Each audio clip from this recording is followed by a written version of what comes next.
It's okay. Why are you crying? Oh my God, why are you crying? Oh my God, oh my God, are you crying? I was like, what are you doing with your hand? I forgot we're just waving. Hey everybody, and welcome to a brand new episode of All Bronze No Brains, your favourite Buffy podcast's favourite Buffy podcast. And I am one half of the powerhouse duo. Sorry, hold on. I just realised I wrote this all in caps, so I would say I was going to do it like Eric and Ketrin. Hey everyone, and welcome back to a brand new episode of All Bronze No Brains. Oh my God, that's so much energy. Your favourite Buffy podcast. I am one half of the powerhouse dynamic duo. We are your favourite Irish odd couple. I'm your host, Tony Webster, and of course I'm joined by my brother from another mother, David Jackson. Yes, folks, today we're talking about Season 4, Episode 4, Fear Itself, written by fan favourite David Fury and directed by Tucker Gates.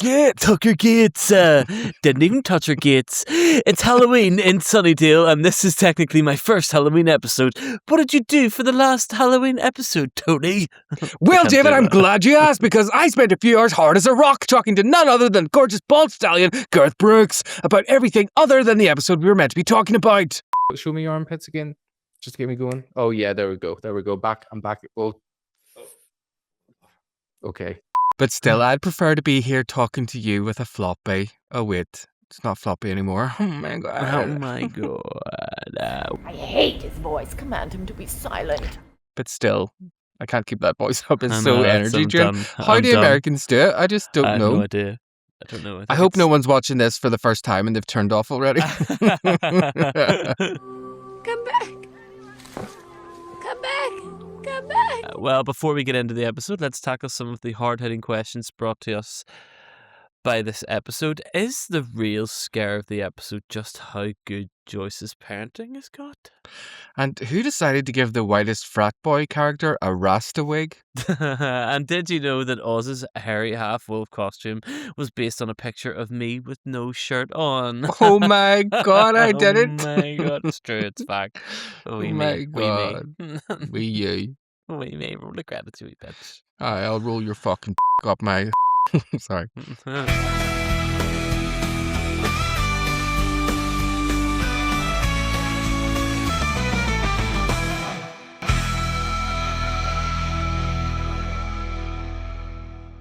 You wanna be on top?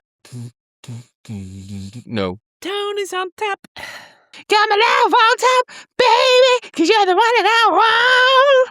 You're the one that I need. Love that song. Do the next bit. Come on, baby, it's you. No, it's a C. See. That's it. See. Got my love on top, baby, 'cause you're the one that I love. You're the one I need. Come on, everyone knows. Baby, baby, it's you. That always just reminds me of that guy. I knew that would make you laugh. That's so silly. Sure, I fucked him a couple of times, but anyway. I'm very excited. I'm going to see Scream 7 tonight. Oh my. Very exciting. Number 7. Have you ever seen Scream before? No, never seen it. So I'm just going into the 7th one completely brand new, just hoping I like it. Hoping you pick it up. There'll probably be a wee recap at the start. We just Previously on Scream. You're fired.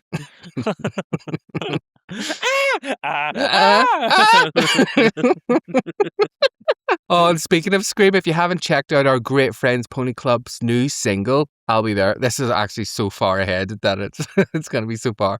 But we can give them a wee resurgence of listens. If you go check out our friends Pony Club, I will link it below. I made a little video for their most recent single, which I thought sounded like stalkery Scream vibes, so I made a little Scream recap video. It's doing pretty well, I think, on Instagram, so I'll check in at the end and see how it's doing. Hopefully it's doing well. Did you see my message yesterday about that guy who commented like, don't let the lack of comments and low listens like get you down? It's like, well, it wasn't till now. But thanks. If you're listening, I'm only joking. If you're listening, we don't really take that into it. Not on YouTube anymore. Nobody likes us. Nobody. No one.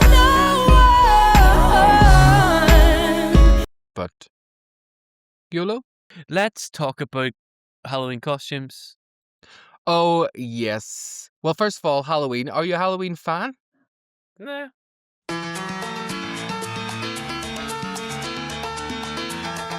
Some people treat it like their Christmas, and I think Yeah. that's a bit weird. Like dairy people? No, do you know what? I think that's different. I think there's a bit of rehashing of the Irish Samhain. Is that what it was? Sound. And I think that's a bit of a different thing because it was a really important night. It's the Americanization of it. A little bit of that too. And I think there was like, do you know, my problem was, this is an old person thing, that when we stopped singing the Halloween collecting song and we started singing, just saying the words trick or treat. Did you sing the Halloween collecting song? Yeah, Halloween is coming and the goose is getting fat. Yeah, Will okay, you okay, please okay. put 50p I and a cream egg in the old man's hand? know, getting a full cream egg and all. But that was the time of year when the real Halloween phrase was, "Well, you fuck away, walk away right down your own door." But you go out like Halloween collecting for like days before. I remember people came to my house one time in Glasgow and like, "Can we have money?" Just for me asking, like, it's like, "Hold on, I'll get some sweets. Do you have any money?" Money, please. I generally do like Halloween. I think it loses its it loses its thing when you're not a kid, or even when you're like not a young adult and you're like, oh, I'm going to costume parties like with my friends, and then it's like the group vibe brings you up. Because I remember like some of the best Halloweens probably for me were like going to rain with like Carly, Noreen, and Jillian, and like all getting ready. I remember the time that you talk about when we went to Mint or Yellow, and I punched that girl in the head was Oh Halloween yes, that's right. because I was dressed as Samara from The Ring. That's right. What were you dressed as? Was I just in a dress? You might have been, yeah. I remember everyone asking me if I was the Undertaker. And Claire was Lara Croft. Oh my god, I know, I remember. She looked so good. Would your Freddy costume be your favorite one? Freddie probably would be. I think sometimes events that revolve around dressing up Yeah, are stressful. for people of a fuller figure. Oh, amen, sister. Clock that tea, honey. And I think either you have to go funny, Mm-hmm. effort funny, because you're like, you can't be like, who am I? I'm a Ken doll. You know what I mean? Or there's sometimes people can get away with like kind of cutesy fun outfits, or like, I don't know, you end up just looking like Chewbacca or something. If you try to look like a witch, you just look like Chewbacca.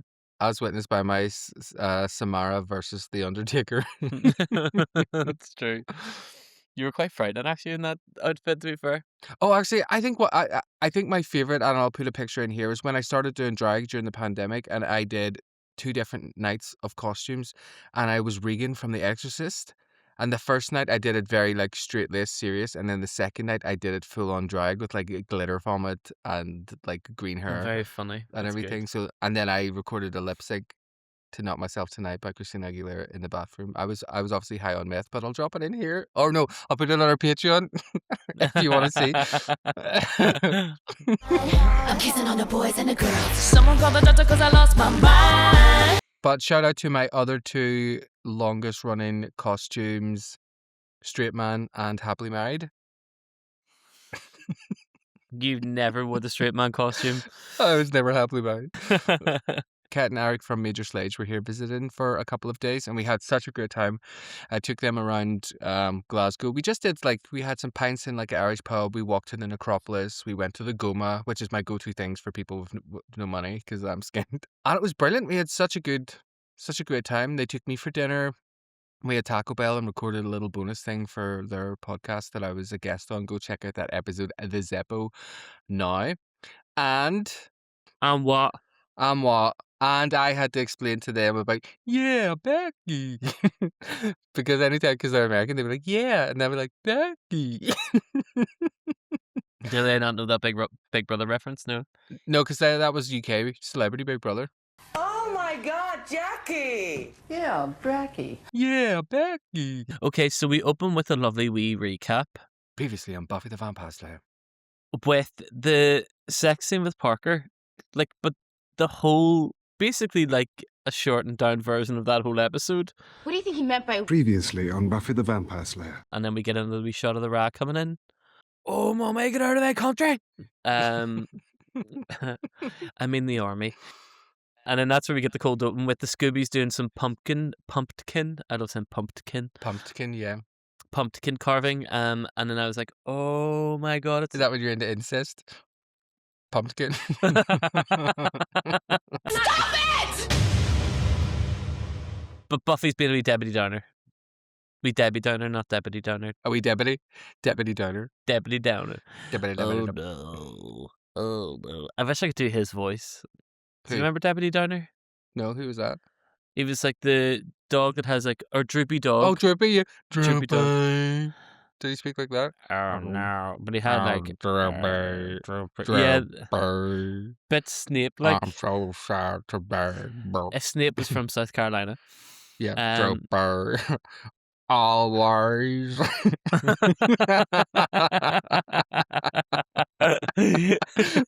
my god. It was the little twirl at the end. Always. Xander wants to watch Phantasm, but instead has hired Fantasia. Maybe when I finish this little part here for the opening, you can maybe tell us what the fuck Phantasm is, because I'm not one for horror. Sure. So I don't know that one. Willow talks about doing scary house alpha delta thing. Yeah. Which is obviously setting us up for the scary maze later on. Xander we're starting to get that sort of hint that Xander's starting to feel left out because he didn't know about the party. Willow then does the old like, well, you can come if you want, and I thought he was gonna be like, no, it doesn't matter, but he was like, yeah, no, I will come, and I was like, oh yeah, I like. There's always that mate when you're like, well, like, you can come if you want. It's like, okay, class. It's like, oh, why did you get the hint? I don't want you here anymore. Yeah. I'm the type of person that needs to be told by 5 other people that it's okay to go before I'll go, and then I'll sit at home being sad that no one invited me. I'm like, but we invited you. I was like, yeah, but I wasn't sure if you were just like being nice or whatever. You are a little bitch. I used to be. I'm not anymore. No, of course, because no one invites you out anymore. That's true. I've got no friends. Buffy leaves considering the maturity of the hour, I think is what she says, and then she didn't even do her pumpkin, and everyone wants to just like smack Parker because he's obviously ruined her little joy. Why are you laughing? I just like Buffy leaves considering the maturity of the hour. Oh, am I being a wee bit boring? Like, oh my god, are you writing a thesis? No, not bored. You're just literally like the maturity of the hour, but which is what happens. You're totally right. But it's Xander. It comes from Xander's little stupid sentence. But I love that you've just turned into Sarah for becoming Buffy. Buffy considers the ramifications if she would stay, and upon the maturity of the hour, she decides to flee. We follow Buffy as she leaves, and she's walking down that same street the only street in Sunnydale, like that main street that they always walking across the same exact same part. section. Like they're always just coming Like, across use the the road. lights. Anyway, I'm being pedantic. Anyway, she's walking down the main street, and a demon jumps out at her, and she like absolutely smacks it in the face, only Yeah. for it to be a child. Which I was Yeah. like, Tony will be loving this because he loves hitting kids. Whenever the wee kid turns around and goes like, "What's wrong with you?" She monotonously says, "That's what I would like to know." Like really all like, "Oh, I'm so pretty." She's like, oh, apologies. I was just fleeing upon this mature hour as I walked across the street. Anything thusly? So first of all, I love the camera angle that they open like through the pumpkin, which I thought was great. And you know, it just got me thinking about pumpkins, and I thought, hey Dave, do you want to know some amazing pumpkin facts? No, thank you. Okay. But do you know that pumpkins can be white, No, grey, I said blue, I don't and want. black? I said no. Stop giving me your fucking facts. Sorry, go give me your facts. Although we do have good Irish connection to pumpkins, because like the carving of the pumpkins like kind of originated with carving turnips. Yep. In Ireland by Irish settlers. And I used to carve turnips when I was a kid. Yeah. I never carved pumpkins. That was never a thing. You couldn't afford pumpkins. They're really expensive, even though they're just squash. You've only been able to get pumpkins for like the last couple of years in Ireland. Yeah. Or like the last maybe like 10 years. And now they do those big pumpkin patches. That's like, it has become so American actually when we think about it like that. Because do they have to bring, it's done a real pumpkin patch. They bring in all those pumpkins? Or is it a real Some pumpkin places patch? do just grow pumpkins. Oh, right. All But you right. know what's brilliant? You know what's brilliant about a pumpkin? That every part of it is edible: the flesh, the leaves, the flowers, and the seeds. Just like you. Yeah, my arse, my arse, and my hole. Eat it. And do you know what? Do you know you can literally just repurpose a shriveled jack-o'-lantern by rehydrating it in water? Why do you know so much about fucking pumpkins? I googled it for this Oh, right. bit. Which means most of those facts are probably not true because AI is just wrong all I the didn't go to time. AI. I went to Pumpkin No, Wikipedia. no, you did. You went to AI. Shh. No, I don't. I don't know AI. Poor, depressed, digmatized Buffy. What do you think of this kind of depressed Buffy? What's your initial thoughts? I hate it, but I think you're kind of meant to. I believe it as part of her character Oh. because she always gets down about her love life. Yeah. Like this isn't you. Like this is just like she kind of is the girl that always seems to be like having boy problems. Yeah. She's bucked 2 people and they both fled. And I think it's okay that she's had sex and feels a bit used and a bit pissed off. But I like when episodes don't necessarily just get all like sewn up in one episode and then we never think about it Okay. ever again. I quite like when it gets carried over a little bit, Oh, when it great. feels like it's part of one continuum rather than these little like snapshots of like play, stop. I don't know. Yeah. I didn't mind it. Brilliant. Excellent. The Alpha Delt thing you mentioned about Xander feeling left out. What do you think about this? We've touched on it before. What do you think of this kind of idea that they're planting, which is going to be the Xander storyline? I like it. I like it whenever the Scoobies aren't all like happy clappy. I like a little bit of like You're going to love season 6. like Civil War and like Marvel where like everyone's interfighting and like Yeah. but maybe I quite like when it gets nuanced in ways that's like no one's necessarily wrong or no one's Yes. necessarily right. It's like it's just opinion. And it's like, and you can't actually be like, "Ooh, your opinion's wrong." It's like, no, actually, that's how I feel. And I think there's a bit of like, everyone's been in this scenario where you're Xander, where like Mhm. you didn't go on that night out, and there's been a new joke landed, and everyone has the wee in joke, and then you're like, what? I didn't get that one. Like, and it's like, oh, you had to be there. No, like, anyway. Yeah. And it's also brilliant. Obviously, they're building this up to be the season storyline, but it was also very smart for them to seed it in the first few episodes because it manifests as his fear in this episode, and then it's believable, which is great. Mhm. That's what I love about the going back to basics almost element of like it's allowing for a whole new bunch of character growth Mhm. in ways that we weren't able to. We got a lot of obviously character growth in season 3, but there was so much action you couldn't really like sit with it and like Mhm. see the characters grow or whatever. But anyway, sorry to be all becoming Buffy guys. We'll get back to talking about Fanny's and Dex in a wee second. Away I go. I love that Willow calls Buffy's pumpkin a freak with no face. And it always just reminds me of Helen Hunt because I always just think she looks like she has no face. No, I love Helen Hunt. Yeah, but she's got no face. Yeah, no, of course. That's why I love Yeah. her. She looked like Odo from Star Trek Deep Space Nine, if you remember. Such a niche reference. So we open back up after the credits. Are you about to say One sec. something else? I only had you one thing still to got say. more to talk about that It's just that- fucking opening. There was nothing happened, and you're still talking about the fucking cold. Just joking. Well, just 2 small things. Phantasm is a horror franchise that consists of 5 films, and it's about 2 brothers who stumble upon a sinister tall man. Never seen it. We open at the uni, and Willow is rhyming off what she's learned and says that she is like starting to plateau Wicca-wise. Wicca. And then they're asking like, well, what's next? And she says next level is transmutation, conjuring things from nothing. And I'm like, this is very Harry Potter, like 4th book. Like when they get into like the nitty gritty of magic.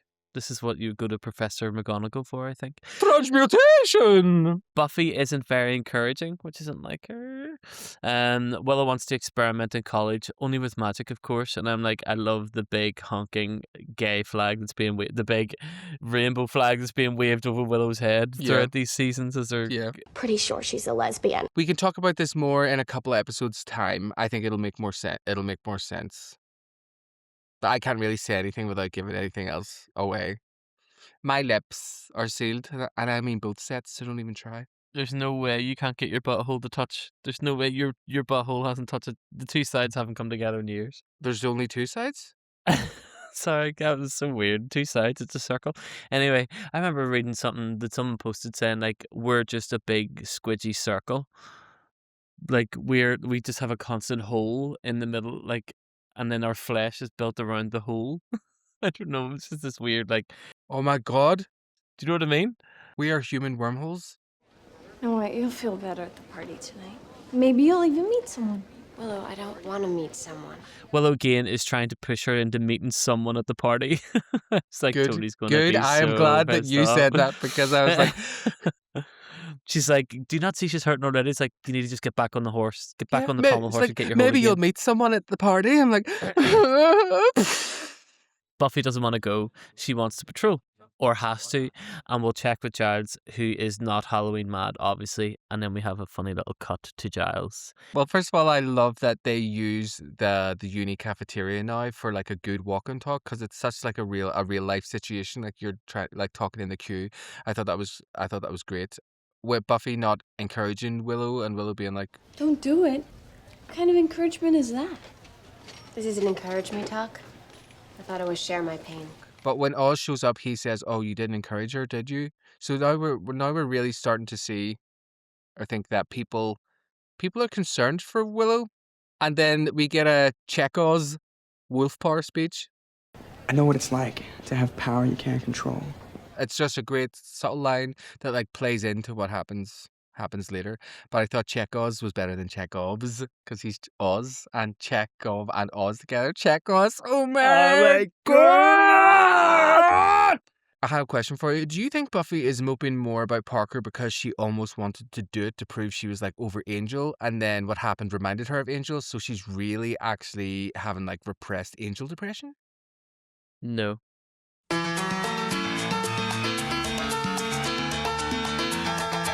I think she got used for sex, and she feels a wee bit used for sex, and feels a bit gross, and a bit hurt, and a bit butt hurt. Oh my god, I love being used for sex, and I wish it was butthurt. I'm only joking. Maybe that's a really good thought. I think everything always comes back to Angel. Like that's Yeah. her first love, He's the number one. and it was only a couple of months ago that he left. Like it's only September or something. Like, and he left in June. Do you know what I Yeah. mean? It's like, Well, it's October because it's Halloween. oh yeah.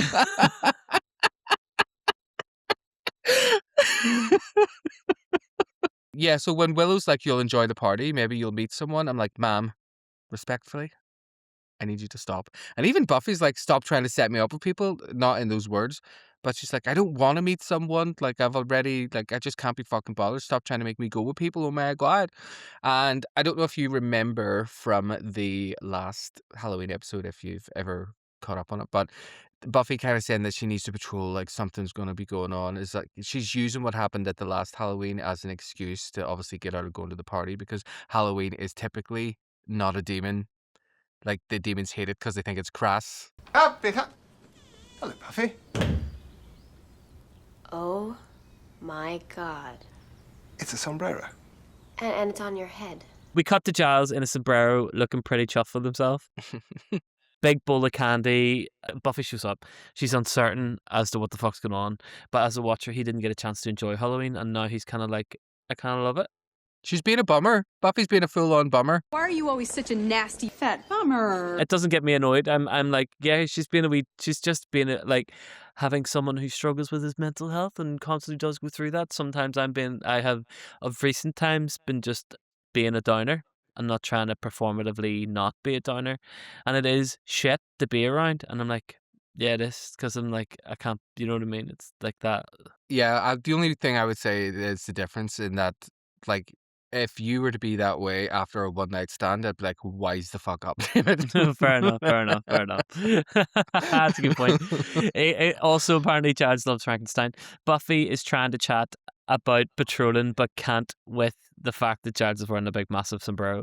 He doesn't think that she would need to patrol as supernatural being shy away from it, as it's too crass. I also just love that we're seeing Giles as like a reflection of Xander. He's almost like trying something different. Like last episode, he was jogging. This episode, he's like embracing like Halloween. I was about to say he feels like he's the comic. He's the light. He's the lightness rather than the heavy. Like, oh, we have to. He's like, which I think is quite nice in a way because then I like I think the people who are the younger age that are like watching Xander won't think it's they're being made fun of for not Yeah. maybe knowing their direction or feeling like lonely. Mm. Whereas because Giles is obviously, as an adult, so sure of himself, seeing this little blip where he's just like, okay, I guess I'm here in America. I'll just kind of embrace whatever's happened, which is like pumping a girl and day drinking, jogging, and being all about Halloween. I loved him being all about Halloween with the little. He's like so excited to show her the Frankenstein. He's like, "It's alive!" He's like his wee arm is kind of shaking. He's so cute. It's alive! See how he shakes. We open to some band music at the Alpha Delta house because the boys are getting it all fixed up for the party that night. The guys show up with spiders, some fake spiders, but the dude thinks Oz can hook him up with some better spiders. What the fuck is he talking about? And then they're talking about using Halloween to get laid. It's about getting laid. Is there any holiday that's not about getting laid? Arbor Day. And oh, you wanted a symbol to paint upstairs? Something mystical. Check this out. Stairs, and then that's when we get a wee bit of an ominous music sting to let us know that this symbol may be more than it seems. Yes. I have a question Yes. before we move on to Anya scaring the shit out of Xander. Why does Oz have a good spider hookup? It's not. He's hooking them up with a better sound system. Oh, that's right, better sound system. I actually remember that now, and I meant to correct it because I was confused. Sorry. I'm like, Oz has access to better spiders. I'm like, whoa, does he? It's like, I've really misunderstood this story for years. So did I. No, it's okay. It's So fine. did I. This house, I don't know if you recognize this, but it's the murder house from American Horror Story. It's quite a famous like thing. Sorry, what's that TV show called? American Horror Story. Yeah, does that sound like a TV show I'm going to enjoy watching? The second word is literally fucking horror? Do you like scary movies, David? No. All right. Is it my least favourite fucking genre of TV show and movie? I hate scary films. my and you're telling God. me to watch scary TV show. All right. I'd shit myself. Oh, okay. And then you're going to have to clean it up your wee tongue. I will. I hate them. I don't know if you recognize, but the black frat guy is Zach from the Power Rangers. Black frat all on the floor. No, I didn't recognise him actually. And part of me was like, wait, why does he still look so young? Because I always think of Power Rangers as being as like way before Buffy time, but it was like 3 years. Yeah, it Before? was not like 97 or something. Yeah. The guy wearing the orange shirt is totally wearing a wig, but whatever. This mystical symbol, the mark of Gachnar, and we see that underneath it's got some Irish written on Oh. because as we later find out it's Irish because Willow's magically able to read it. And the text actually says, a special bus route will open in Dublin today, despite reports that it may cause traffic congestion as a result. Actually, is that what it says in Irish? Yeah, they've just like copied and pasted it from somewhere, which is kind of brilliant. So we move on to the next scene, and Anya scares the shit out of Xander in his wee basement.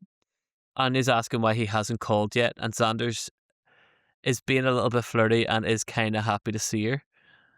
I got from this scene. Yeah. Anya offers him a date for their 1 week sex anniversary, but he has plans for Halloween. He kind of looks a bit pissed off.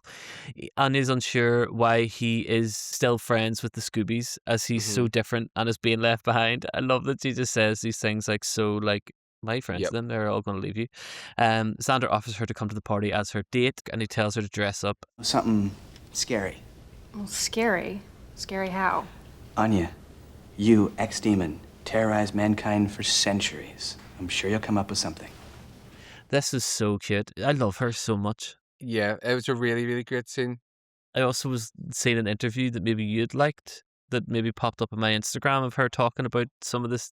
No, it was like a later on episode that I didn't get. It must be a really emotional scene. It was about her having to like go through it and through it and through it, and then the missing lunch and all that stuff. It was really interesting. That's the Joyce. That's the Joyce episode I was telling you Oh, about. okay.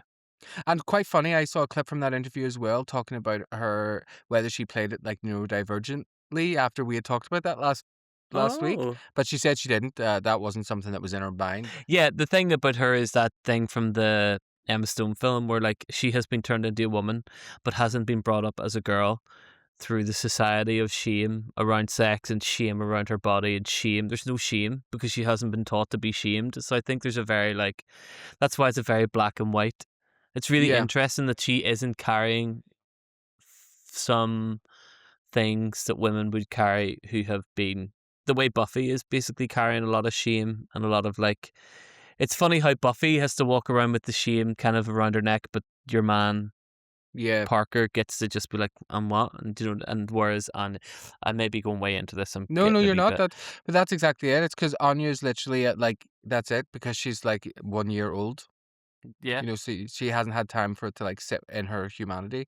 And what you're saying about like Anya being blunt with Xander, I just think they're doing a really good job this season of having Anya's bluntness, especially in this episode, like open up Xander's fears about drifting away from his friends, and then even the being invited to the university thing. I've never paid this much attention to Xander's story before, but now I feel like I really am invested in the way that they're actually building it up because it feels really genuine and It real, and does. and It's his very response sweet. isn't like a brat.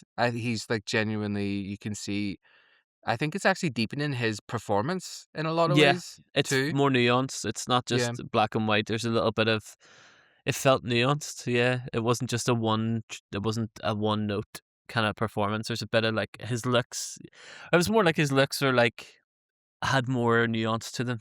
Like he Yeah. was a bit of like, oh, he's attracted to her, but not in that like Oh. he's not he's not ogling her. I think that's the difference. That's like the thing whenever men are ogling women versus men like who want to talk more to women. I think there's Yeah, a yeah. thing to do with He conversation likes maybe. her? Yeah. She's class, very funny. We cut to Buffy talking to Professor Walsh, the big scary professor lady, as she didn't make it to class for personal reasons. I count 4 limbs, a head, no visible scarring, so I assume your personal issue wasn't a life-threatening accident of any kind, and am therefore uninterested. She is pissed off and tells Buffy if she misses another class, you're gone. And then Riley, the army guy, very clearly in the army, comments on Buffy's work. He is very handsome. I love him. And Riley gives her advice to go out and have fun and go to the party. And then we find out that Riley is grading papers. And then we're like, oh, there's a wee connection with Buffy and Riley. And we've now created that little connection between them. And because that's going to be the love for the season, I'm assuming. Or for the half season. Who knows? I know you've never seen this. Never seen it. My first time. Maggie is like, I do love that she is so direct and a bitch in many ways, but I'm also like, you're paying hundreds of thousands of dollars. Did you call her Maggie? Yeah, the professor. How do you know her first name? Because she said her name is Professor Maggie Walsh. But why are you first naming her? That's really weird. Oh, because I'm just used to her as Maggie. So is she like an important character? She'll maybe become important. I don't know. See, you let this shit slip by first naming her like is she the new Giles or something? And I have no idea who this fucking person is.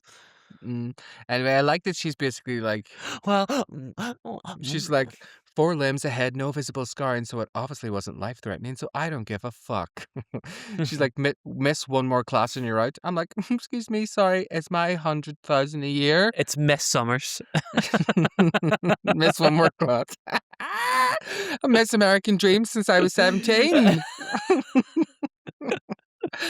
I'd be like, excuse me, but my ma is paying for this. I'd be doing like what I did with Miss O'Kane and being like, Daddy, will you write me a note saying I'm not doing if she's going to say she's not going to teach me, then just say, can I go do something else? Use her son's text. That was so funny. It was True, brilliant. What do you think of this trope of like multitaskers who can't multitask? I would kind of love to see Buffy excelling in college and excelling at being a Slayer. I know that's less interesting, but yeah. It's the idea that of people who have, I guess, a lot on their plate can't cope with it. I don't really have much to say on it. I think as someone who does struggle that way, I wish if I'd have seen more people that weren't struggling with the same amount of stuff, it would maybe, well, maybe that would be a bad bar to set. Yeah, because you're like, why can't you just deal with it? Because they could deal with it. Why can't she's a Slayer and a woman and in the 90s and heroin chic times and she's doing really well in her schoolwork? And what is your fucking excuse, Tony Webster? We cut to the dude in Alpha Delta painting the symbol on the floor and Oz shows up with the speakers to set up. With the spiders. With the spiders, but really, really cool spiders.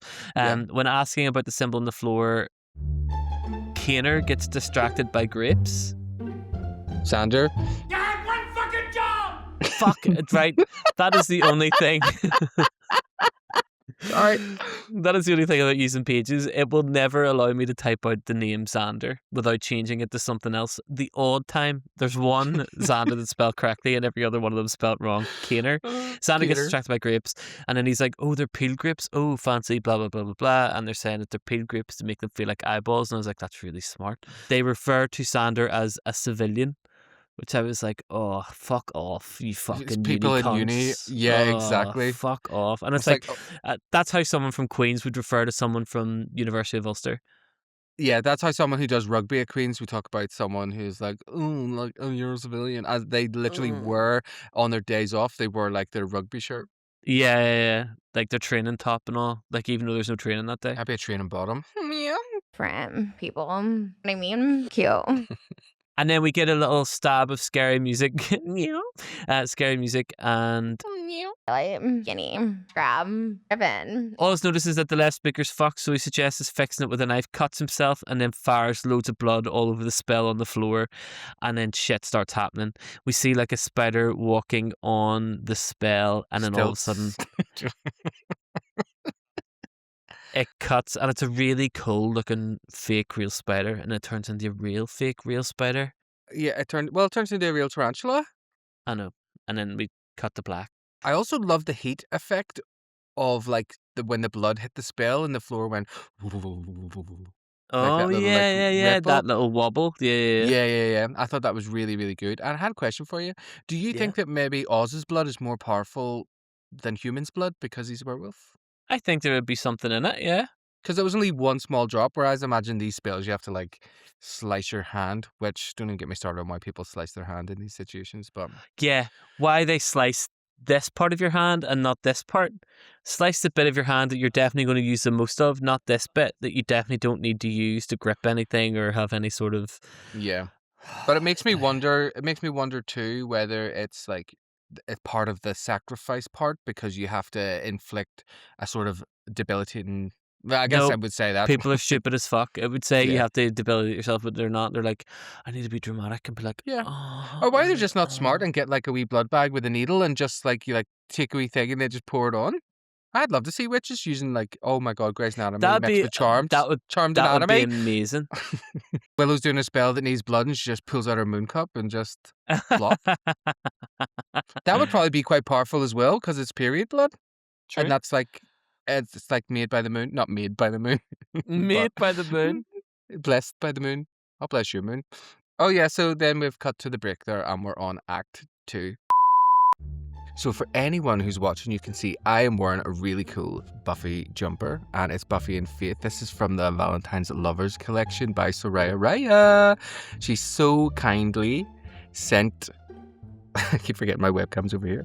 She sent me a couple of nice wee things to wear, which is great, and I will put all the details and whatnot on the screen.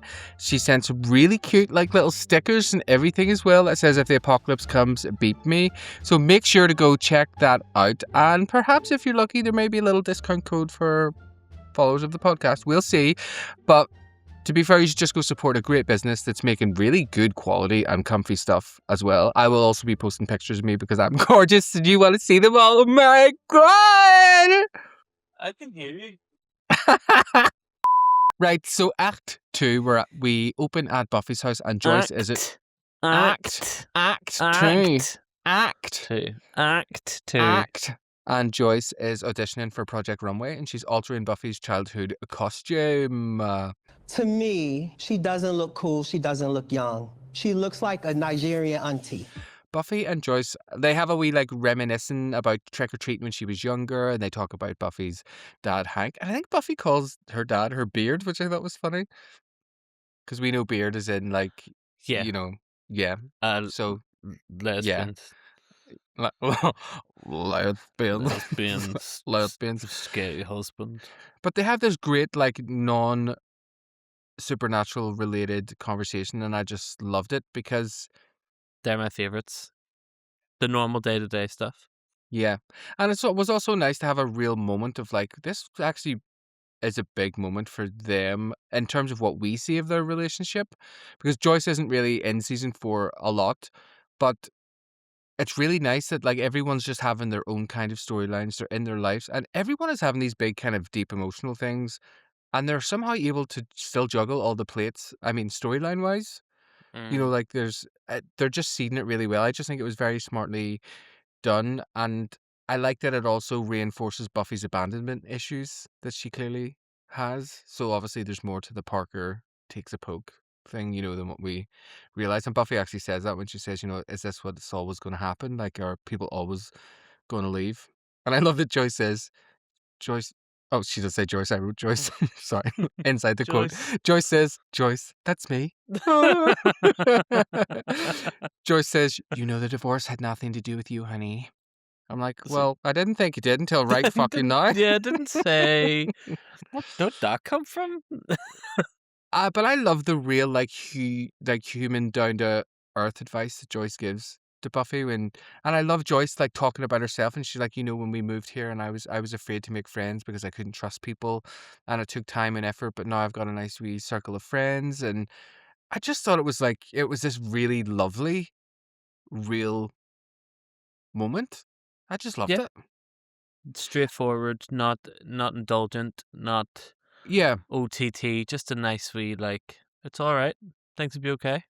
What do you think about the show, like letting us more into people like Joyce and Giles's lives who have This normally is been what there? I'm here for, because, like, there's only so much of the Scoobies you can, it's been squeezed dry with their arcs, do you know what I mean? And it's like, I need to see more of the town now. It's like the Simpsons episodes, it wasn't always about the Simpsons, and you would suddenly go and see like Mo or like Apu or something. It's like, because it's like the Scoobies are great. We know their class. Like of course you couldn't have it without watching them and then being the main plot line, but having these sort of well-rounded, like layered secondary and tertiary characters really adds depth to the whole show completely, because then you're like, because even if you think now to like, okay, so you've got the Scoobies, and then you've got even like your Gileses and your Joyces and your Angels who come in, maybe like even Spike who rocks up maybe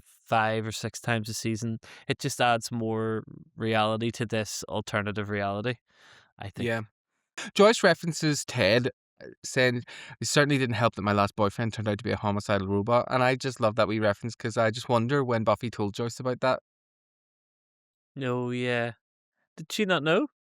No, because Buffy didn't know. Joyce didn't know at the time, about like Slayers and all of that. So So we're just getting that they have talked about it. Oh, yeah, okay. which I quite like. I quite like being dropped in there, that place, and I just think that Joyce is doing. She's being like peak mom right now. Mhm. She's just come so far.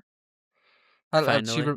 I know, but that's what I think makes it so good. She reminds Buffy of all the people that she has in her life, and she tells her that there's nothing to be afraid of. And I'm just like, Yes, preach! my mum would be like, don't go and do anything. Everyone hates you. You're fat, you're ugly, and you're gay. And the divorce, we can't get divorced because of you. So we cut to the Sunnydale streets, and we see these kids all doing these kind of typical Halloween pranks and doing loads of toilet papering everywhere. And I'm just like, fuck, toilet paper must have been cheap back in the day. I was going to say.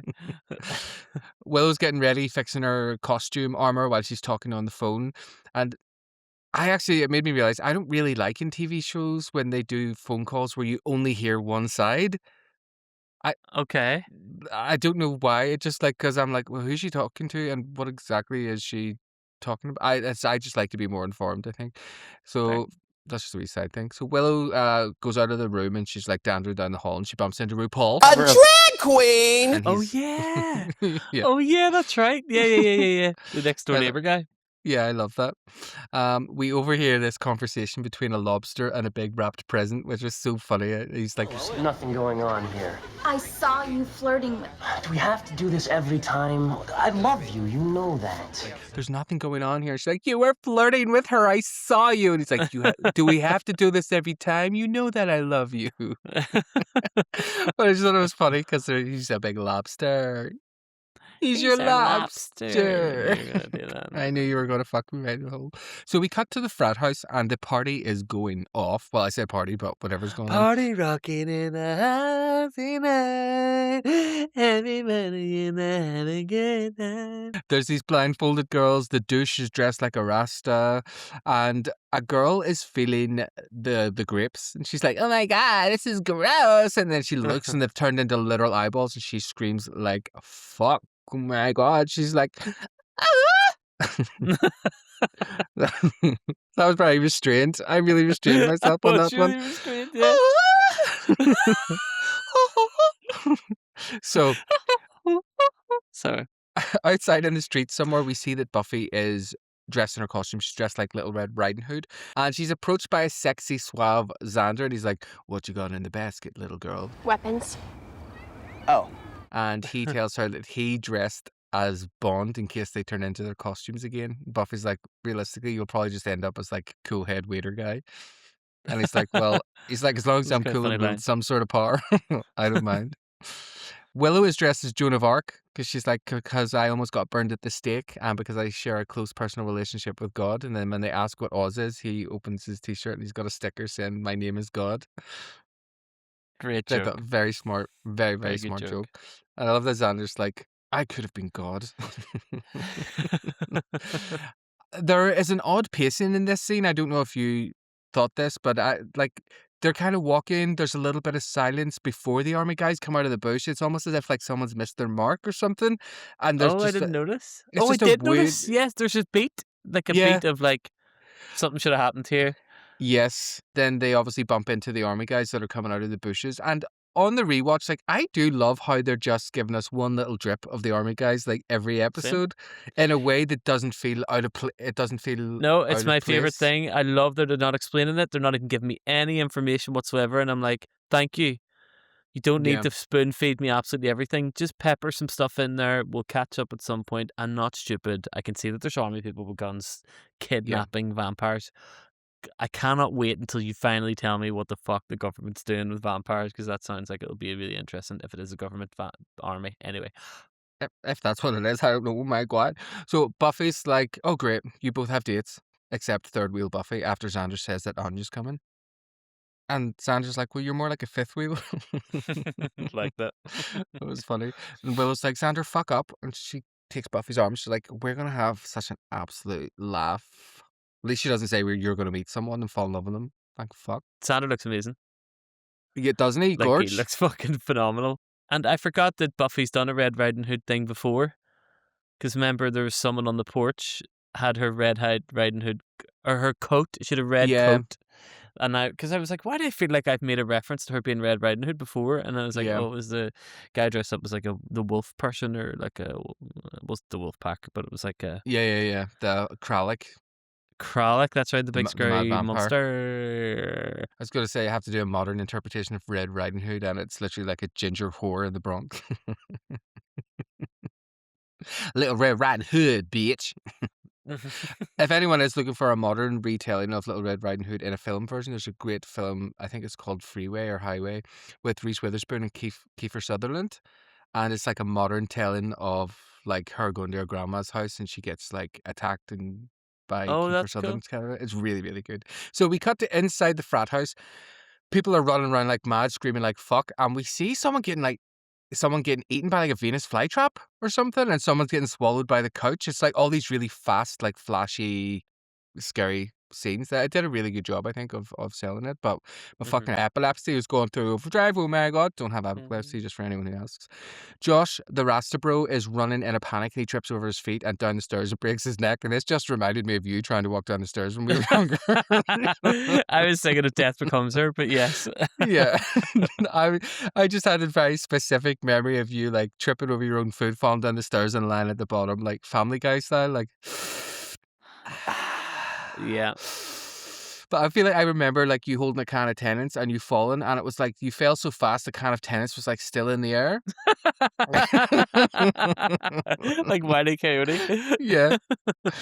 Oh, those were the days. Those were the days. Those were the days. And then we hear this low, creepy voice being like, that was sexy, wasn't it? Oh, well, sexy. The gang enter the house and Oz is like, let the horrors begin. And I'm like, oh my God. Ironic because the horrors have already begun. Oh my God. So no, why am I saying no? I didn't even write that No, word. no. No, there's no boyfriend. So from the Scoobies' perspective, when they walk in the house, there's no one there, and they hear just like the fake scary noises. You know that Oz was like they were playing on the CD or whatever, like ooh, ah. I wonder if he came up with those originally, thinking that those were scary. Just imagine Victorian times, you're like, ooh, oh my God. That's because it's the only time I've ever heard that noise in real life is when it's just been windy. Oh yeah. And I think it's just wind has been mistaken for big, so scary noise. Buffy says if I were Abbott and Costello, this would be fairly traumatic. And I think I meant to look up who Abbott and Costello were, but I forgot. The famous comedy duo. They did like Who's On First. We have who's on first, what's on second, I don't know's on third. That's what I want to find out. I want you to tell me the names of the fellas on the St. Louis team. I'm telling you, who's on first, what's on second, I don't know's on third. You know the fellas' names? Yes. Well, then who's playing first? Yes. I mean the fellow's name on first base. Who? The fellow playing first base for St. Louis. Who? The guy on first base. Who is on first? That reminds me of that person that said you reminded them of an owl. I remind them of an owl? Yeah. Who said that? So you were, because you went, who? When you think about it, Who? That's a Liverpool owl. Who? So the gang are walking through the house and Willow walks through this big, ginormous fucking cobweb. I'm like, oh my God, are you in my house, Willow? Oh my God. And that rigged up skeleton that we saw earlier comes flying out of the cupboard, scaring the shit out of Xander. And he's got a great line. He's like, I wasn't scared. I was in the spirit. That was a funny line.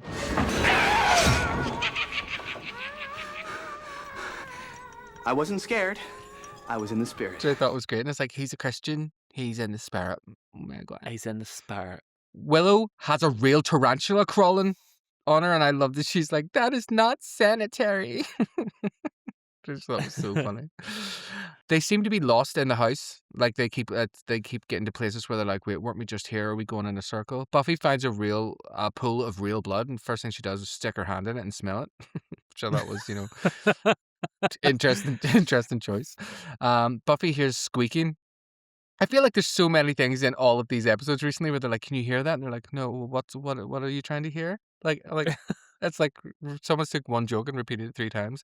And Buffy's like, no, it's like a squeaky thing. And they look up and all of a sudden all these big fucking mad bats come flying down all around them. Really realistic looking. Really real. And when Oz picks one up from the ground, it's a wee rubber bat that you used to get in like the 50p shop or something. What the hell is going on here? So they're all starting to get freaked the fuck out. But as I don't know if you picked up on this, well, I'm sure you did because we were watching it, but I very much view their starting to get annoyed response as a response to them being scared, because it reminds me of you when you get scared, how you get angry. I do. I don't like being scared. Yeah, I know. It's my immediate, because I want to hit you. That's like, because it's fight or flight, and sometimes I want to run, and sometimes I get really furious and want to kick you really hard in the shins. Yeah. But it is funny. But I also do laugh eventually, though. Yeah, I do do get over it. I'll like find it funny eventually, but initially I will want to kill you. Yeah, I used to be really Kill you bad dead. for just loving to scare people. I don't know why. Probably because I'm a horrible person. Oh my God. Xander is like, well, maybe it's not, like, maybe there's nothing wrong. Like, maybe it's all in our head. And you just hear this big voice being like, release me. No, Tony, what does the voice say? Who disturbs my slumber? It's very A good. diamond in the rough, diamond in the rough, diamond. Cave of Wonders! We see Anya rocking up to the frat house in a big, ginormous bunny outfit, but there's no front door to the house. She waddles around to the side of the house to try and see if she can get in, and she sees a girl up in the window. She's like, oh my God, help me! And then the window bricks itself up. Yeah, it was cool. I'm like, get a girlfriend. Sometimes I brick myself up. You know what I mean? Which it was a good wee effect, wasn't it? It didn't seem schlocky. Back. How do you say back? Back. Back. Back. Oh, it's one of those things where I say weapons and weapons. Weapon. Sorry. Don't worry Back. about Back inside the house. Back inside the. Back inside the house. The gang can't find the door. Back inside the house, the gang can't find the door or the stairs, and Oz cuts. Thank fuck, I didn't realize how annoying the sound was until Oz goes and turns it off. You know, he it. It was cuts the wire, actually and it's such like, a relief when oh, he did that. I actually genuinely am still now even thinking, oh, that was a really nice. yeah. Buffy's like, thank the Lord, and Oz is like, you're welcome. Which I thought was quite funny. Was good. Willow's like, let's fuck off. I hate this. And Xander's like, does anyone hear that? And Buffy is like, yeah, does anyone hear that? Xander's like, it's like a hissing sound. And Buffy's like, it's like a s. And he's like, well, I thought I covered that by using the word hiss. And I love that this is just, I just thought this was really smart the way they did this. Didn't catch it. Did you know? No, I didn't know that he had disappeared at that point until after the fact. They open a cupboard door and it's Chaz and he's hiding and he's saying like, it's alive, it's alive. And then as he's saying that, we see the plastic skeleton turn real and lift its head and we cut to black. And what did you think of this Callista Flockhart cameo?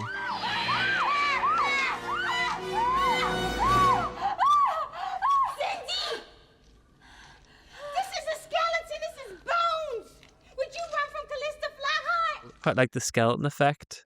It felt very old school 50s kind of like practical effects. What do you think of the practical effects that they've had so far in the episode? 'Cause there has been some CGI, but it's mixed really well with the practical.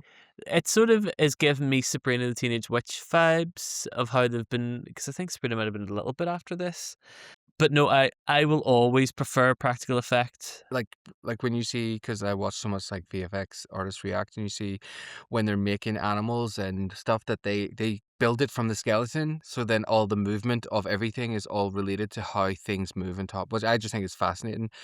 And it would be one of those jobs I think even though I would love it, I would hate it, because when you know it's going to take 8 months to work on a scene, that would make me feel sick. Yeah, I need to see the result like tomorrow. In a minute. Yeah, or I'm not doing it. In a minute. Anyway, it's Act 3. Oh my God! Oh my God! We open up to the Scoobs asking Chaz what's alive, and then the skeleton stabs Buffy. She kicks it and its head flies off and turns back into plastic again, which I thought was really cool. I like that effect of whenever they defeat the thing, it goes back into whatever the real reality is. Buffy tells the Scoobs to run while she sorts it out, as they're the only ones who can figure out what's going on. These are wee short clippy scenes, so I might just run a few of them together. We cut to Giles sitting in his poncho and Sombrero eating candy when Anya knocks.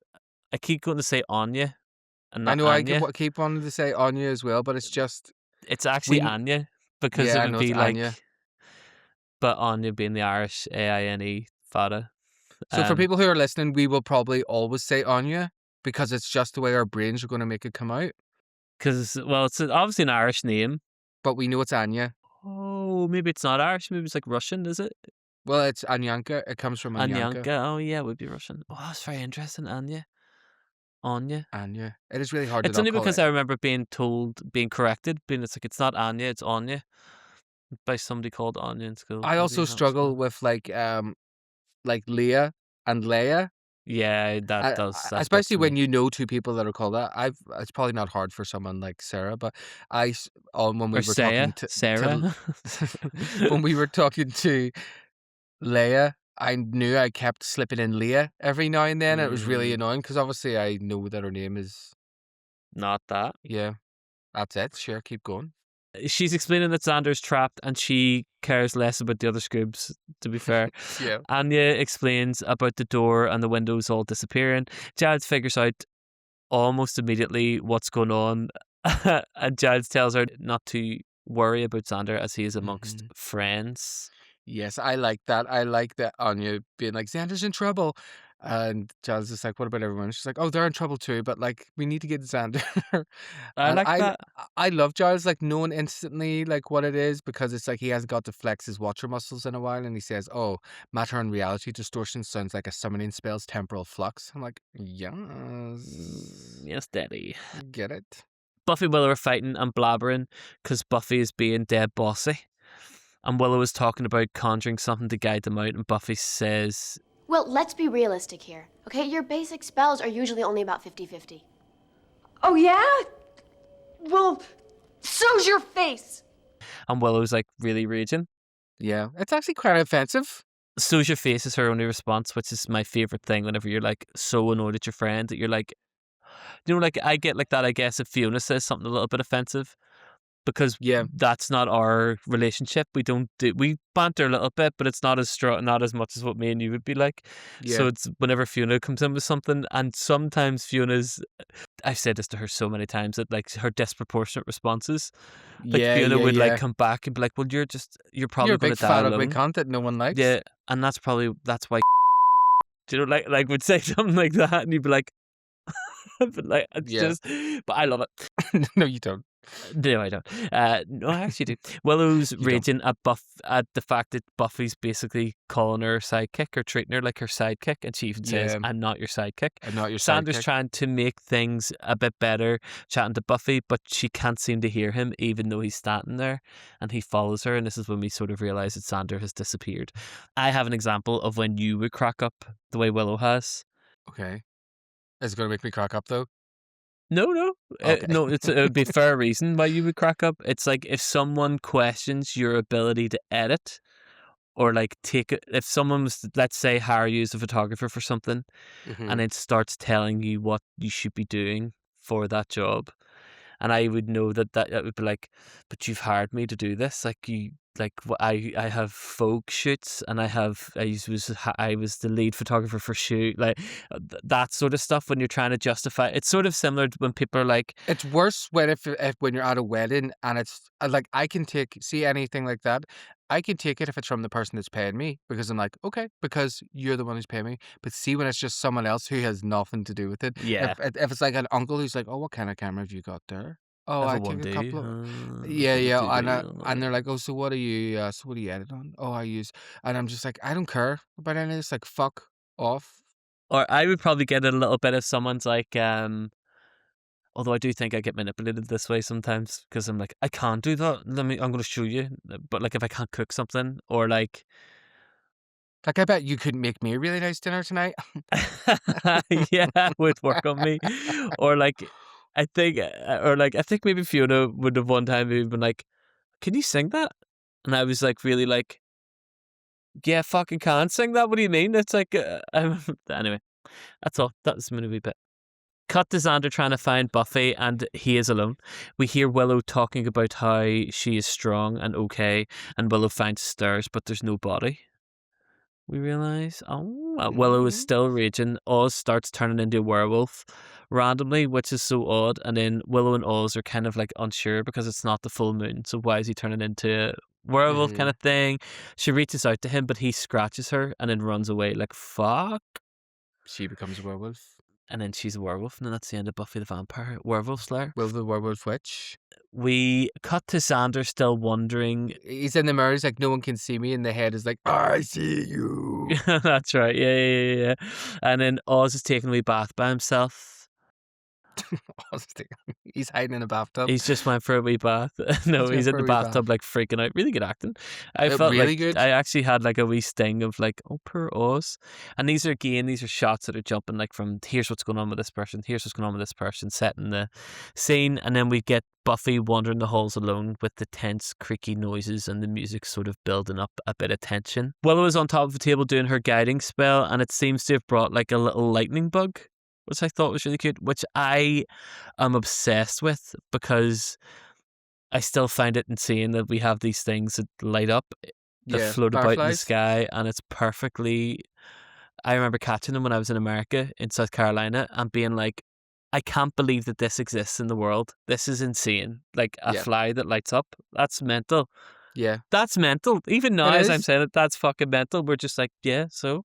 Anyway, Willow is on top of the table doing a thing, and it seems she's brought a wee lightning bug, and she starts sort of talking to it, asking it to guide her to Oz. Oh, and as she's like, okay, I'm going to follow it, she's like, or maybe I want to go here, creates another Yeah. another firefly. And then as she starts to get more and more uncertain, it seems to have created like a hive of these little Yeah. bugs, and she even swallows one. One goes Yeah. down her throat at one point, and I was like, oh. And then she runs like, fuck. And then we cut to Buffy, who can hear Willow but can't get to her. She follows the voice and then breaks through the door that she ends up falling from quite a high height. High height is a weird sentence. We see that there's like loads of graves. It looks like she's sort of like in a basement. And then we hear Josh with the broken neck talking to her, and he is saying how everyone will run away from her, and even quoting her, which means like obviously the spell goes into the fear center Yeah. of the person's mind or whatever, and starts quoting it back to them. He says that she isn't alone, and then hands bounce up from the dirt and start to like Yeah. pull her into a grave, and we cut to black, and that's the end of Act 3, and that's my bit done for the rest of this fucking podcast. I think that's a really great, well-paced act. There's so much stuff that happens. It's just, yeah. I hate Show, saying things show, like, show, it's show, just show. really good. It's so good, but I just think this is a really strong. I feel like this would be a great episode of Buffy to show people who've never seen Buffy before, to get like Yeah. the vibe of what the show is kind of That's a about, really or what good they shout, do. actually. I like Buffy and Willow fighting because we don't often kind of see them have this at least Same. level of disagreement, and this definitely is like, I think it feeds into what Willow said at the end of last season about wanting to make a difference and wanting to stay in Sunnydale and, be a witch and help people, but not wanting to feel now she's in this new phase of her life of being like held down or like secondary, and she wants her own like autonomy because her confidence is obviously, Her body, her rules. that's it. My body, my holes. I love when she says to Buffy, being the Slayer doesn't make you the boss, but I'm like, it kind of does a wee bit. Kind of. It's And I kind of kinda in the should. head of the And show. I kind of should. And even though it's so offensive for Buffy to say your basic spell's usually only 50/50, I'm like, yes, while that may be Is she true, wrong? but that's it. But it is also just really offensive. Like when It people are is. like, it's like when you say to people, well, we already talked about this, but like, oh, the podcast is doing really good. Like, yeah, it's got so much better from what it was at the start. I fair actually. Some people are like, God, your singing's come on so far. It's like, Yeah. Yeah. although I do practice, so I don't mind that. Xander is being the voice of reason. I love that we're getting, when Xander's with the Scoobies now, we have several times now seen him start to be the kind of calm one. Well, initially, before he realizes he's invisible. I love the use of the space and the location in this episode. The house really is like its own character, which obviously plays into like the whole thing. I just love it. Oz's sexy hairy hands when he's transforming. I'm like, ooh, yeah, scratch me. I love when Oz runs away and Will's like, Oz, don't leave me, don't leave me, don't leave me, don't leave me. It's really like, Oz, don't leave me! Don't leave me! there's a lot of like annoying sounds in this episode, and I think it's like Oh, I the didn't pick design that of one it up. is very specifically meant to be like irritating. Torturing, Or almost, yeah, or yeah. like torturous. Yeah. Funhouse kind of. We don't often get to see much of Oz talking about being a werewolf. We've only seen him be a werewolf like a couple of times, but I kind of like being able to see this side of him, like the actual fear that he has about it. And I really thought the design and the practical design of like his half wolfness was really cool, like with the eyes and the hands, like, and I just love because he's short. It's like Wolf Boy, it's like it Teen doesn't read Wolf? as. Are you not thinking of Teen Wolf from like the 80s? I think I'm thinking more of like, I think there's like a cartoon where it is like Wolf Boy, and it's just because it is like a kid. But I'm thinking more just because he's like so small. I think I really do actually want to watch Teen Wolf, but the new version, the TV show with Dylan O'Brien, because he's really hot. But has it not got what do you call him from Back to the Future? Michael J. Fox. Yeah, he plays a Michael Teen J. Wolf because Wolf? Oh my God. because he's short, and I feel like Oz has a Michael J. Foxness about him because he's got yeah, that yeah. like charismatic short king vibe. Oh yeah, he does actually. But I don't know if Michael J. Fox looks like he's got a wang on him, but I guess we'll see. I don't know. We'll see, but you'll know.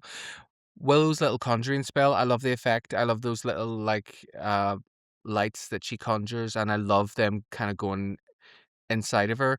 Like I kind of like like that she's violated by her own magic in that way. I just think it maybe plays into what her real internal fear is, which is obviously like a loss of control, Very which I good. think is quite good. And she runs off like Phoebe. Yeah, she does. It's so funny. I love the effect of Buffy falling into the basement of the house. In general, I think the stunt doubles again are very well hidden in this episode, oddly. And Josh with a broken neck looks so much hotter with a broken neck. I don't know why, No, but he I thought doesn't. I You thought he was are kind of hot fucked up. when he was like, "They're all gonna leave you. No, he's not. You are fucked up. You watch too much porn. They're all gonna leave you, girl." I don't And watch now you porn. want to look at fucking paraplegics. Well, are you saying paraplegics aren't attractive? No. Listen, anything they can do, you can do better. Oh no, wait, meant it the other Yeah, way it's around. true. There's one thing that I have noticed about, and I've only noticed it because we switch acts to take our notes, is that they really let what is happening in the episode dictate where the break will be, which is I don't think is very normal for a lot of shows because Oh, we interesting. have seen obviously like really long first acts and then like shorter stuff, and I think it was slightly the same in this. Like we had that build up of the first act, and then the second and third were a lot more punchier, and then this fourth one is so short. It's 'Cause very just short. It's like 5 but minutes. but I love it. I think it plays into like the humor of it, Yeah. but also I love the idea of using like the act template to almost be like a character in the story as well, especially when it comes to things like fear. How could you get the story as part of the story? How mad is that? No, what I mean is by like having it end all very quickly feels very like, when you're really scared of something, you realize you've conflated it to be something bigger than what it is. I understand. That's what I meant by the small thing. I knew you probably wouldn't get it because you didn't do well on your 11 plus. Yeah, it did. I know, Look I at know. me, you I knew you'd fucker. start going on about it because that's all you ever do. It's like that time you didn't get full marks in drama and I did. So I did Buffy's get full marks in drama and you didn't. I did actually. No, you But I didn't. love that I did, but I love No, that you you didn't. loved. I'll go pull out my. Go pull out your fucking records of achievement. Oh, I actually will if you want me to. No, I don't want to do. Okay, well, I'll put a picture in for anyone wanting to see here that I got full marks. So anyway, No full Act marks. 4, Buffy's being felt up by all these zombie hands. And again, I love she's not being felt up. They're trying to pull her into the grave. But I love all the practical effects here. I think it looks really good. It's quite like dark and not lit overly well, but it all adds to the effect. We see Giles, and he's at the not front door because there's no front door. And he's like, okay, we're going to have to make a door. And he whips out a fucking chainsaw. That was cool.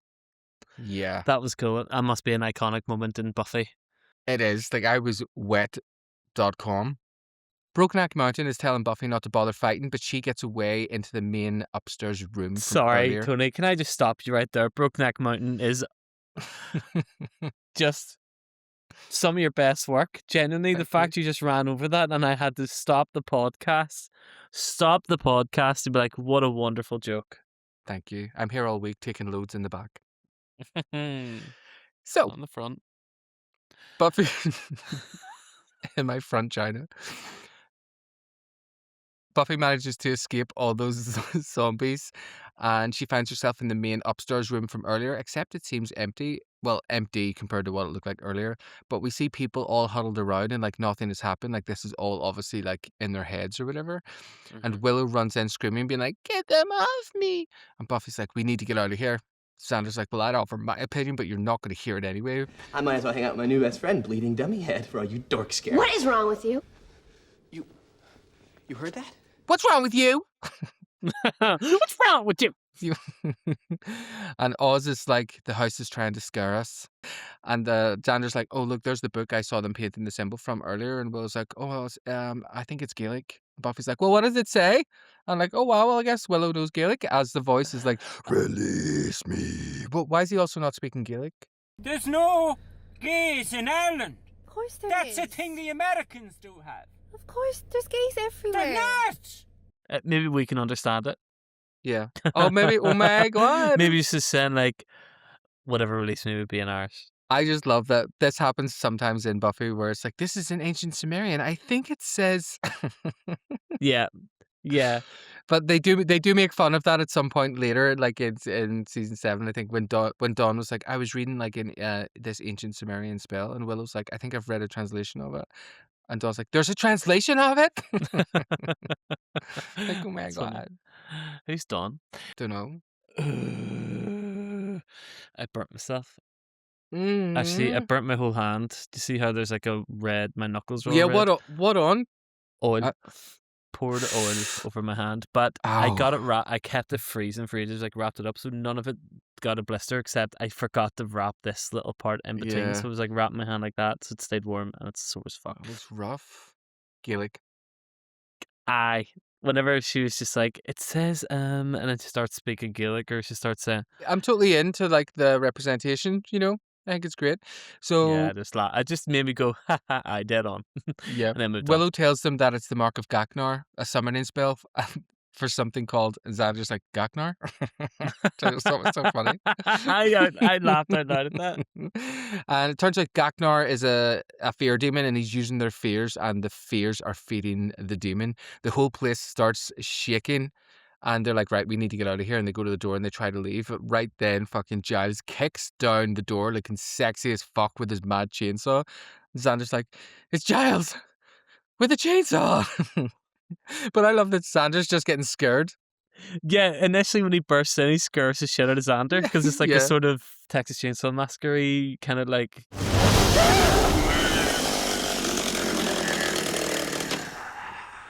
Giles?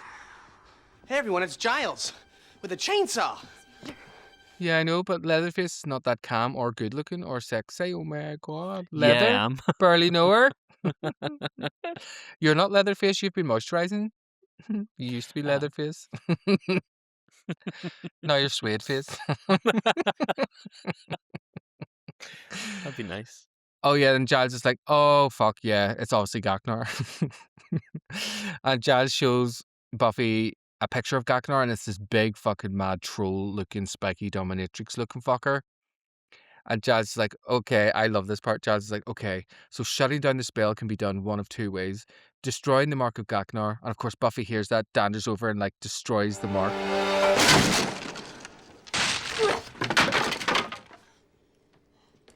Is not one of them, and will in fact immediately bring forth the fear demon itself. Right, got the joke. Knew it as soon as he said it that that's what he was going to say. I was like, but she took, and I think I went back to check 4 seconds to get there and rip it up. He had plenty of time to be like, don't do that. Why are you like this? But that wouldn't be as funny. In my head, he's reading it and he's trying to translate it, so he's like taking a couple of seconds. Case closed. But Giles looks so rigid. That's why I just think it's so. Yeah, it was funnily done. It was great, and it worked.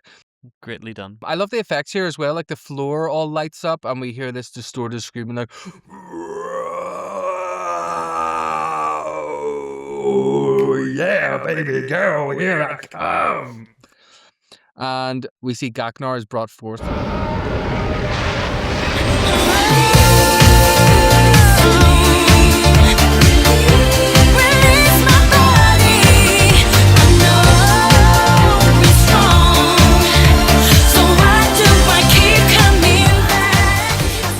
And we see him coming up, and it's very like Power Rangers, you know, whenever Rita's like, make my monsters grow! Yeah, that's right. And we just see, it's like, their perspective. See, whenever they wouldn't zoom out, I knew what the joke was going to be. I knew as soon as it was like the third cut and it was still zoomed in, I was like, I know what this joke is. This is brilliant. This is a really funny joke. It was funny. We see that Gachnar is basically the size of a little toy, and Willow's like, he's so cute. And Xander's like, who's the little fear demon? Who's the little fear demon? That's right, that was funny. Who's a little fear demon? Don't bring taunt the the fear demon. Why, can he hurt me? No, it's just tacky. Be that as it may, Buffy, when it comes to slaying... Size doesn't matter. Giles like, don't taunt the fear demon. Xander's like, why can it hurt me? And he's like, no, because it's tacky. That's funny. Which I thought was funny. And Giles says, Buffy, when it comes to slaying, she interrupts him by being like, size doesn't matter. This is just a great. comedy episode. There's not really. This is just jokes. They're just I'm all okay with playing it. off one another. It was really, really Yeah. good. Gachnar tells Buffy that they're all going to abandon her, and she's like, yeah, yeah. And she like stomps the fuck out of him. I love that. That was a very almost like upskirting moment as well, but luckily they were able to keep it clean, keep it PG for the Luckily. kids. Am I right? Luckily. Because I respect women and feminism. Feminism. In vulvas. And feminism. Feminism. Vagina. Vagina. Wait, vagina? Vagina? So, Vagina? Sorry, putting about 9 ends in there. Vagina. so back at Giles's, the Scoops are all sitting around eating chocolate, and Buffy's like, there's no problem that cannot be solved by chocolate. I think I'm gonna barf. Except that. It's such a like a back and forwardy. Like this episode has a lot of those. That's why I'm like trying to not just say things verbatim, but it's like those are. It's very It's heavy. Yeah. Xander is checking out Anya's costume, and he's like, "That's it. This is the thing. This is the thing that you think is scary." And she's like, "Well, bunnies frighten me." And I don't know if you remember much from later on in the show, but this becomes a running kind of gag. It's like her fear of bunnies. Bunnies! Bunnies! It must be bunnies! I really fancy her. Like if she was in real life, a real life person. Obviously, she's stunningly beautiful. She is a real life person. No, I mean the character of Anya. Yeah. I'm like that specifically neurotic kind of like is like totally my thing. It isn't weirdly is the thing that I'm just like, yes, please. Yeah, because I think with someone who's also quite blunt, you don't have to play the games of trying to figure out what they're thinking. And I think that's 100%. quite nice. So it is. 100%. Okay. So we get this kind of tense change in the music, and Giles is like, "Oh bloody hell!" The inscription on, and he like shows Buffy the inscription under Gachnar. So we think there's something serious is going to be said, and she's like, "What's it saying?" He's like, "Actual size," and they all just are like, "Meh," and then that's pretty much the end of the episode. I thoroughly enjoyed this episode. I thoroughly enjoyed this episode. Thoroughly Modern Millie. Thoroughly enjoyed this. I also like what I touched on earlier, the idea of having Gachnar be small as well. I think is really quite smart when it comes to thinking about fear, because the things that we think are normally ginormous are actually usually something quite small. And she ate with that. Very good. You know, when you actually turn and look at the fear, it's not that big. Very good. I did not clock that TT. Very good. Look at you. We are becoming Buffy. Buffy. We're becoming Buffy. Buffy. Ba-bigga-ba-birda-ba. Ba-bigga-ba-birda-ba. What did you think of the Irish representation in this week's episode? That's absolutely none of your business. It's none of your business. I thought it was good. It's nice that they're just like, they're using the correct terminology. They're saying Gaelic, and it was not saying Gaelic and all that stuff, but like, fair play. And if she can just pick up a bit of Irish in her downtime, but I guess if you want to be a Wiccan, if you wanted to learn about actually, there's probably historical lots of Irish transcripts, if you want to learn, but well, the Druids come from Ireland, so like historical trans people have always been around. Exactly. And do you know which country has like one of the highest rates of trans surgeries? Ireland? Nope. Sweden? Nope. India? I'm going to give you one more, way outside the box. Somewhere you like, no fucking way. Germany? Iran. Thank you for sharing. Very, very good. I love this episode. I love a theme. I love a costume. I thought the story was really solid. It was a smart way of bringing out everyone's fears. Yeah. And also to have them in our head. Without getting too heavy. Yes. But also without getting too heavy. You'd know nothing about that. They just made it like a light fear episode rather than going into like, baby girl. No, I meant you'd know nothing about not getting too heavy. Oh, double negative. Fuck you. No. And I love that now that's subtly in our head without feeling like we've been bashed over the head. Yeah. with it, so to speak. And I wrote here, oh, I'm hoping that this is Buffy over Parker now. I can't remember. And then I realized what the next episode was. And I was like, no, I was wrong. Oh, fuck's sake. But do you know that this is the 7th and last episode of the entire series that doesn't feature any vampires? Oh. What a Gotcha. lovely little bit of nugget of trivia. Yeah, thanks, Buffypedia. I didn't make that up. Well, do you have anything else to say about anything else? I don't actually. All right, well, guess I'll just fucking do the outro. Oh my Guess you God. fucking will. Oh my God, it's all over! Sorry. Well, that's all we have time for this week. If you're watching the thon... No, wait. Sorry. I was like, what's watching thon? I'm Are you trying to say like, Washington? oh my Welcome to God. Washington. I'm like, oh my God, why am I turning into you reading the script every week? Right, hold on. Okay, let's put a space. Well, that's all we have time for this week. If you're watching on YouTube, make sure to give us a thumbs up and hit that bell icon to be notified when we have a new video. And make sure to subscribe. And I'm sorry, we don't make the rules. We just enforce them. I'm sorry you have to click 1,000 fucking buttons. But you want to know what? It's worth it. Because guess what these episodes are? Free, bitch. Free. And if you're on Spotify or Apple Podcasts, make sure to follow us and leave us a review to help spread the word far and wide. Give us 5 stars. Just give us 5 stars. Give us Let 5 you for cost you love. nothing.